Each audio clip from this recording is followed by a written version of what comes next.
Friend, સ્વાગત છે તમારું બધાને મારા કુકિંગ ચેનલમાં। આજે આપણે બનાવવાનો છે એક એવો નાસ્તો જે ચોખાના પૌવામાંથી ઇન્સ્ટન્ટ બની જાય છે। તેના માટે મેં અહીંયા 1 કપ ચોખાના પૌવા પલાળીને લઈ લીધેલા છે। બાફેલા બટેકા 3 મીડિયમ સાઇઝના લીધા છે। સ્વાદ અનુસાર મીઠું, આખું જીરું, આદુ મરચાંની પેસ્ટ અને ધાણા।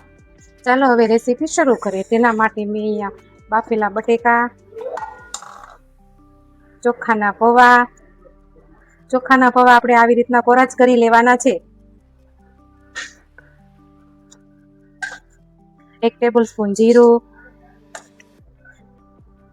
આદુ મરચાંની પેસ્ટ, સ્વાદ અનુસાર મીઠું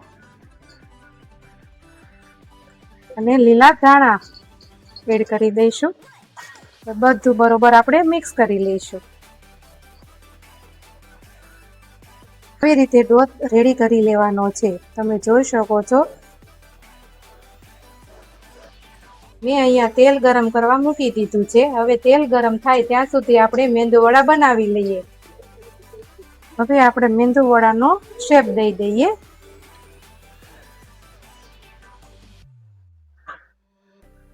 પ્રેસ કરીને તમારે વચ્ચે હોલ પાડી દેવાનો છે। આવી રીતના જ બનાવવાના છે બધા મેંદુવડા। આપણા મેંદુવડા બનીને રેડી થઈ ગયા છે અને આ તેલ પણ ગરમ થઈ ગયું છે। તેમાં આપણે હવે એને ફ્રાય કરી લેવાના છે।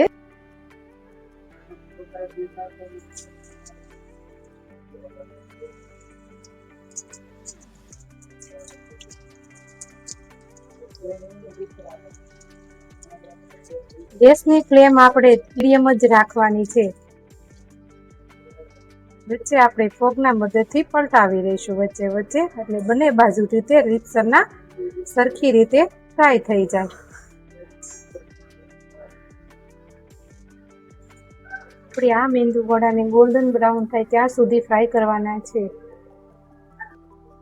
આપણા મેંદુવડા ફ્રાય થઈને રેડી થઈ ગયા છે। હવે તેને આપણે બહાર કાઢી લઈશું।